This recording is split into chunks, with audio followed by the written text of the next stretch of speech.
Okay, it's time to move on to our next presentation of the evening. This presentation, I'm delighted to say, will be delivered by Darren Morris.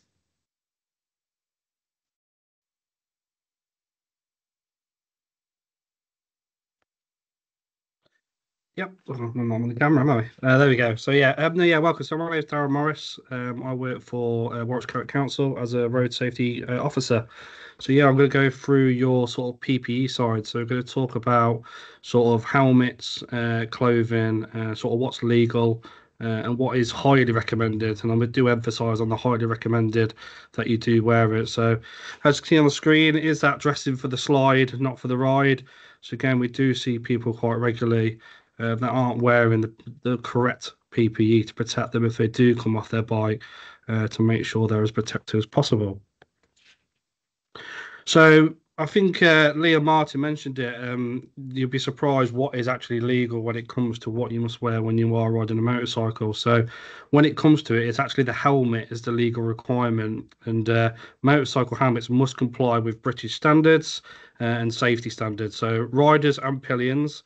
So anyone that's riding on the perhaps of the back of a bike, if you've passed your license to allow you to do that, you're legally required to wear that helmet that meets that British standard, and that is identified through the particular labels or markings on that helmet, depending on where you've bought it from. So again, when it comes to helmet, you've got to make sure you're wearing it and it's securely fastened. There's no point in having the helmet and not having it fitted correctly or got it on your head at all. So again, we'll go into a little bit of video how you can sort of check to make sure it fits correctly later. So the stuff that's sort of highly recommended is sort of around eye protection. So again, it's not legal, but we do really recommend that with helmets that have got visors or goggles, that you do wear them, you do use them. They're there to protect your eyes from dust, debris, or anything that could be flying towards you. So it's really important that you do use that as part of that helmet. And again, when we talk about clothing, again, it's really important that you wear PPE, so stuff to protect you while riding. Because if you do come off, it's there to protect you, protect your head, protect your skin, protect your body. So again, that could be leather or textile jacket and trousers. It can be gloves, again, to protect your hands. And again, Lee mentioned it around motorcycle boots, making sure it's there for protection, especially your ankles, and possibly looking at body armor that's incorporated into the jacket and the design. So again, really important things, not only just the helmet that's a legal requirement, make sure we protect the whole of your body. And again, when it comes to PPE, you can make sure you can look at stuff that's got reflective, again, to make sure that you're seeing more clearly in different sort of lighting. So again, if a car does pick you up, it might reflect those from your clothing. So again, just another way of identifying to make sure you kept safe. So a really good tool that you can use that we'll talk about is basically the Sharp website. So again, Sharp is a consumer informative initiative that was launched by Department of Transport in 2007. So going following research, it revealed that real differences in safety performance when it comes to motorbike helmets that were available in the UK. So sort of Sharp set out objectives to provide sort of helmet safety ratings. So there's tests that are carried out on those helmets to give them a rating from 1 to 5 within the system online. They also carried out impact testing. So again, it conducts rigorous impact tests to assess helmet performance in different crash scenarios. So it's not just tested in one way, it's tested in different ways to give that assessment. And again, that's explained on the website as well, what testing has been carried out and what each helmet is sort of achieved through that testing. It compares helmets. So lots of different helmets on there for you to look at. So it allows users like yourselves to compare the safety ratings of different helmets. They're not just trying to direct you or push you to one particular helmet. They're giving you a vast amount of information for you to sort of do your own sort of homework, your own studying, your own way to have a look, see what best fits you. You have reviews on there. So again, it offers details of reviews, helmet performance, and again, also on the Sharp testing results. So it actually all details on that website to show you and goes through that information. It gives you safety research, so it contributes to the ongoing research. So they're not just stopping when they've done all the helmets that are available. They continue to develop, continue to carry out tests on new designs, new models, new makes, again, to make sure they've all gone through that vigorous testing. They've all got that standard and that rating. And again, it's really accessible as well. So it offers an online database of helmet ratings for easy public access. You don't have to log in, you don't have to sign up. You can go in, you can search, and you can look at all those different helmets on there if you're unsure. And again, it doesn't always mean the most expensive helmet is the best helmet. Sometimes it depends on what you can afford, might be best for you, but you can check what that rating got compared to others. So when it comes to sort of the most important thing to consider when choosing your helmet, it isn't the sort of brand name or how it looks. It's also the secret providing. So go back one. There we go.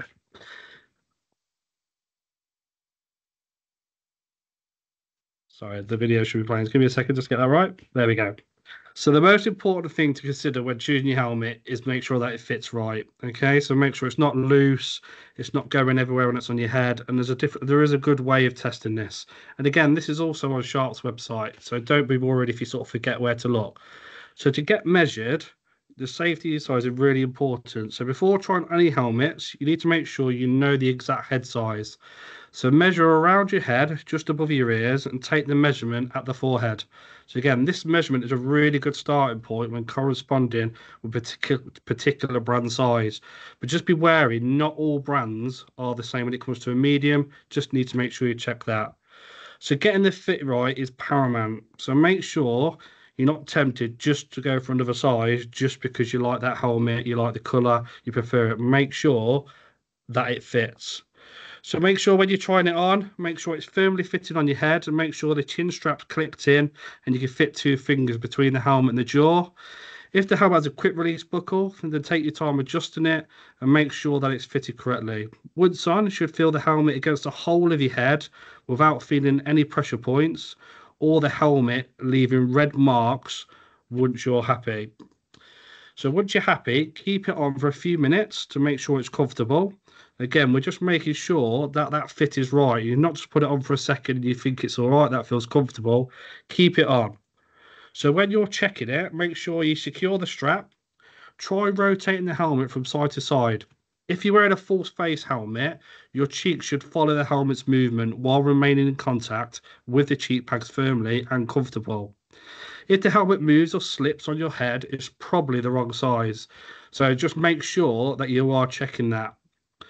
Do a tilting action on forwards and backwards. Again, just to make sure there's no slipping when it comes to being fitted on your head. And again, if it is slipping, it's probably the wrong size, just to make sure it stays on. And one of the final checks you can do is to make sure to get someone to just give a little push at the back of the helmet while you're tilting your head forward. So again, it's making sure if you were in sort of a collision, it's not coming off your head when it comes to that impact. So again, when it comes to looking for one, make sure if you're going into a store, make sure it's fitted correctly, speak to the staff, speak to your instructor. If you're on your CBT, speak to them, ask them what the recommendations are. Again, use that Sharp website to sort of get good guidance. So when it comes to clothing, it is really important that you do wear the right PPE. Again, whether you're riding your moped, it could be a high performance cycle. Having a collision can be extremely serious, okay? But having the right equipment will help you. It will protect you. So in April 2018, all bike clothing placed on the market is now seen as PPE. So you might have people that are workplaces that have to wear particular helmets, clothing, boots as part of that job. And that's the same as this. All those elements are all treated now as PPE. And under the regulation, they must all have a CE marked on that piece of clothing to identify that it's been tested, it's been checked to sort of make sure that you're protected safe from it. And again, although it's not a legal requirement, the Highway Code advises motorcyclists to wear protective clothing that serves several protective functions. So example, when it comes to sort of your jacket and trousers, they're there to sort of protect from abrasion resistance, okay? These materials protect the rider's skin from serious injury during a slide or a fall. So the impact protection as well. So again, many jackets and trousers sort of have built-in armor sort of in the vulnerable areas. So these could be your shoulders, your elbows, your hips, and sort of your knees. So again, it's offering extra protection in those areas on the event of an impact. Again, they're there as sort of a weather protection as well. So again, proper motorcycle gear is to protect you if it's cold, rain, or wind. Again, it's there to keep you dry, potentially keep you dry, and it reduces fatigue. So again, if you're wet and damp and you're feeling quite tired, again, that has an effect on your riding and potentially you keeping safe on the road. So again, really important you have that piece of clothing. When it comes to your gloves, you're there to protect your hands. So again, from abrasions, cuts, fractures, and the event of a sort of a collision. So they are a purpose. They are there for a reason. Again, it helps with grip and control. So gloves with proper padding and grip help maintain control of the bike, especially again with the weather we've had sort of today when it's wet and cold. They are there to assist you, to help you, again, to help you stay safer on that road. And again, it also insulates you, so it keeps your hands warm when it is cold and damp. So you're not wearing nothing on your hands, or you're not wearing thin gloves. They are there to do lots of different things when it comes to wearing those gloves.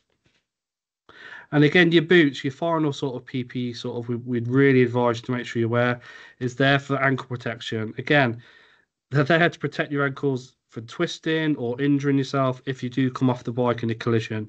So again, really important that you do go and source those, and you're not wearing trainers, you're not wearing your Adidas canvas or your Vans trainers, because they're not going to protect you at all. And if you do come off your bike, you do serious damage to yourself. Again, it's really important. These have been designed, they're made, they're there to protect you.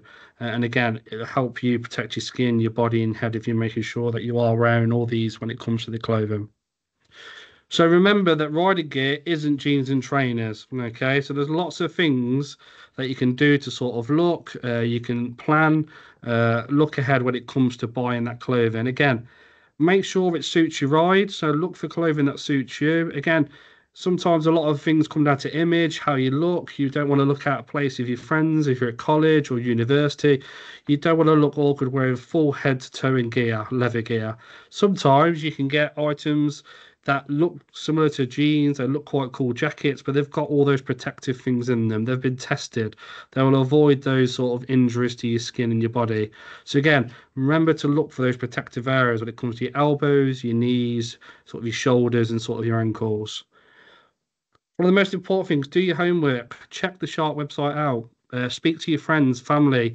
Speak to other riders that you may know. Speak to the trainers. We've got Lee and Martin on the webinar today.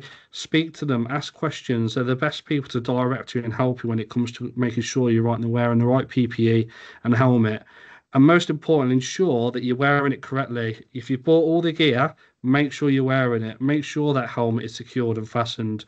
Make sure all the zips, all the Velcro straps, everything's done up. There's no point in just putting half the gear on just because you're doing a small trip. It's really important that you wear it for every single journey to make sure that you're safe and you have a safe ride. And most importantly, you have fun and you enjoy it. So again, thank you for sort of allowing the time on the webinar this evening. Hopefully you've got some information and you can look back at sort of the Shark website in this video to get some more advice and support in the future.